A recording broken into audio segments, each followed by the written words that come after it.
मेरा नाम क्वेश्चन सुमेरा मेरे दो अंजुम है। सवाल हैं आपसे सर। ये मेरा आपसे पूछना सवाल चाहता ये हूँ है कि मेरा तलत सवाल हुसैन ये है कि साहब, आपके बहुत सारे सवालात हैं, हमारे हवाले से भी हैं, तो पूछें। तलत साहब, उस्मान अहमद बात कर रहा हूँ कतर से। मेरा आपसे बहुत सख्त सवाल है और उम्मीद करता हूँ कि आप इसका जवाब ज़रूर देंगे।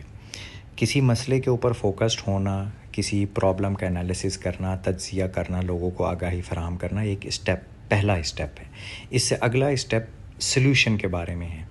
क्या इतनी एक्सपीरियंस, इतना एक्सपोजर, इतनी आपके पास जो सलाहियतें और ज़बान पे जो फसाहत और बलागत के और जो अबूर आपको हासिल है और लोगों तक जो एक्सेस आपको हासिल है, उस सब के बावजूद आप जैसा शख्स एक स्टेप फॉरवर्ड लेते हुए लोगों को गाइडेंस क्यों नहीं फ़राहम करता?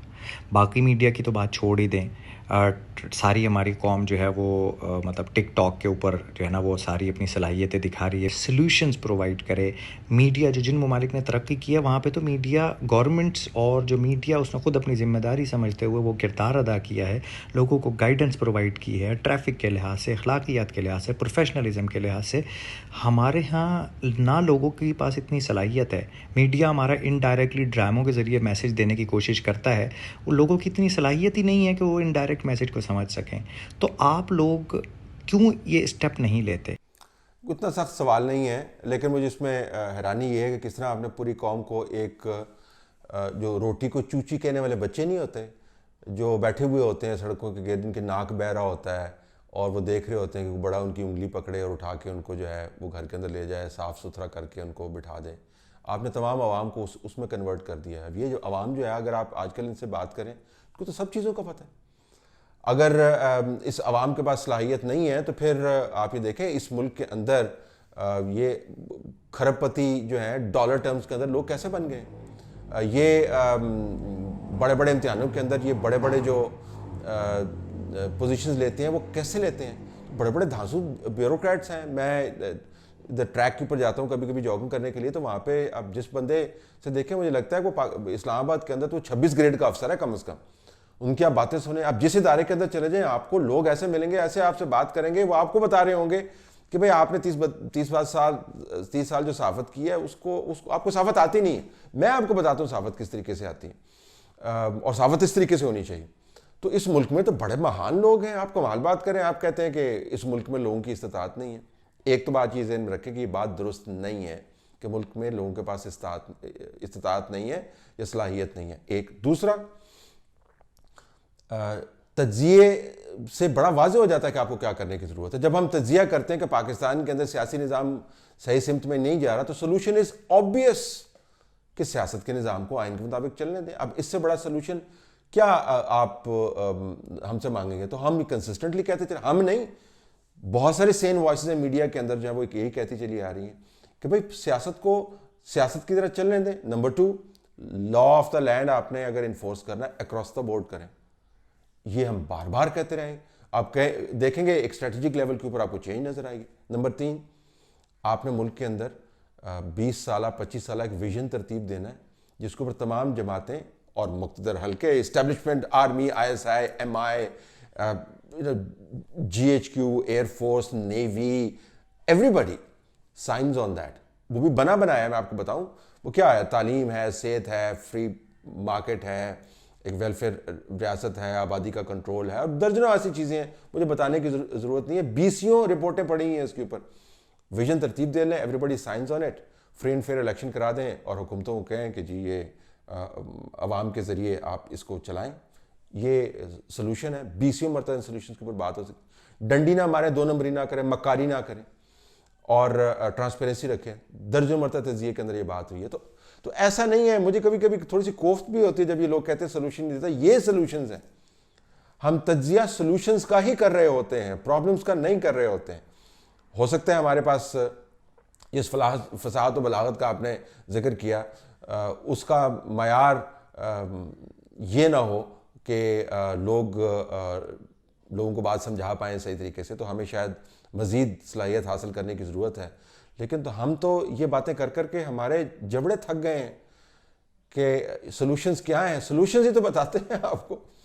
लेकिन अगर आपके ज़हन में ये है कि कोई ऐसा सॉल्यूशन जो फक्की की तरह काम करे और इस जो बदहवासी है इसको दूर कर दे, वैसा सोल्यूशन दुनिया में कहीं नहीं मिला हो।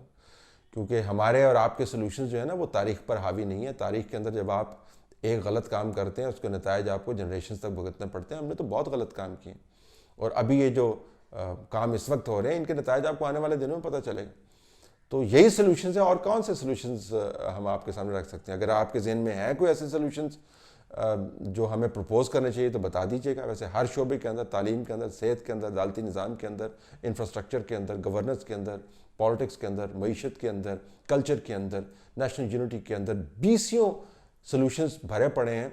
और जिस तरह मैंने बताया कि आजकल जो लोग ताकत के अंदर है, आप उनसे आप मुंह नहीं खोलते हैं, वो आपको बताने लग जाते हैं कि जी कि आपको तो पता ही कुछ नहीं, आपको क्या पता मैं जिन लोगों से मिलता हूँ, आपको क्या पता मेरे पास कितना विजडम है, आपको क्या पता, आपको क्या पता।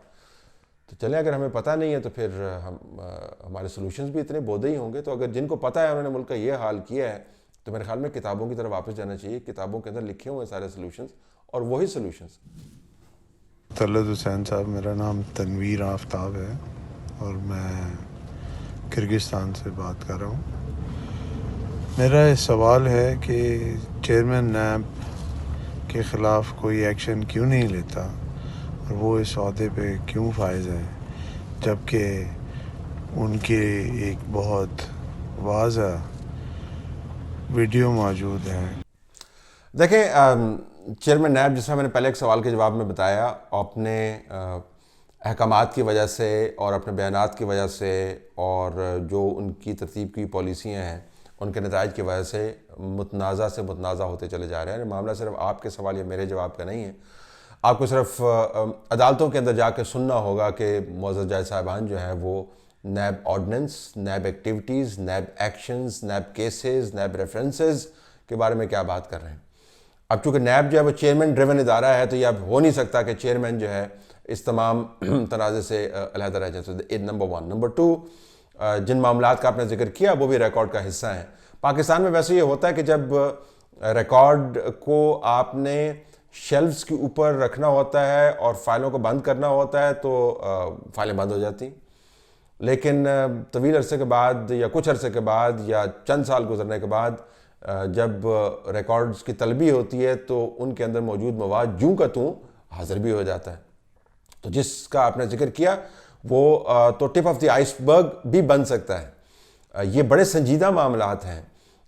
इनसे आप वक्ती तौर पर तो मुंह फेर सकते हैं और इनको कारपेट के नीचे घुसा सकते हैं क्योंकि इस वक्त आप ताकत में हैं, लेकिन लॉन्ग टर्म के अंदर या इवन मीडियम टर्म के अंदर आप देखिएगा ये मामला छुपे नहीं रह सकते। तो अब सीजन्ड शख्स हैं, वो आला अदालती ओहदे पर फायज रह चुके हैं, बतौर नैब चेयरमैन वो काम कर रहे हैं। आई होप ही रियलाइजेस कि ये जो एक्टिविटीज़ हैं हो नहीं सकता कि इनके नताइज ना निकले। मेरे एक सवाल का पहले भी आपने जवाब नहीं दिया और मुझे डर है शायद इसका भी जवाब मुझे ना मिले आपसे।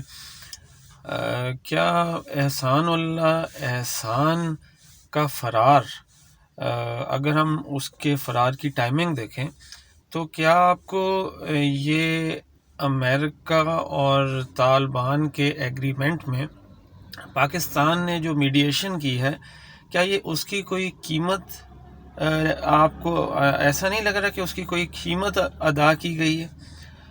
ज़रा प्लीज़ इसको वाज़ेह कर दीजिए। एक तो मेरे पास आपका ये सवाल आया नहीं है। दूसरा है कि एहसान जो है वो अफ़गानिस्तान के तालिबान की रिप्रेजेंटेशन नहीं करता। ये बहुत बड़ा फैक्चुअल एरर आप इसमें कर रहे हैं।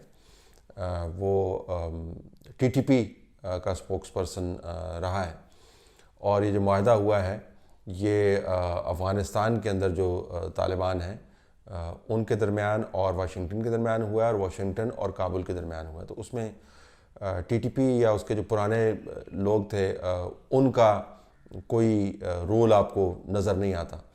अब इसका यहाँ से चले जाना जो है एक अलहदा इशू है और उसके ऊपर मेरे ख्याल में ऑफिशियल वर्जन भी अवेलेबल। इंटीरियर मिनिस्टर ने भी एक बयान दिया हुआ जो हमने चलाया भी था कि स्टेज के अंदर मैंने हमेशा से माना है कि जब ऐसे मामलात होते हैं तो इसके ऊपर मालूमात फ़राहम की जानी चाहिए लोगों को ताकि जो स्पेकुलेशन है वो ख़त्म हो। लेकिन हमारे यहाँ पे रवायत बिल्कुल उल्टी है। ऐसे मामलात को दबा के रखा जाता है और उसके बाद फिर कहा जाता है कि लोग र्यूमर मॉन्गरिंग क्यों करते हैं। र्यूमर्स इस वजह से फैलती हैं कि आप मालूमात बर वक्त अंदाज से नहीं फराहम करते। लेकिन मेरी मालूमात और मेरे तज्ज़िये के मुताबिक इसका उस मुआहदे से कोई ताल्लुक़ नहीं।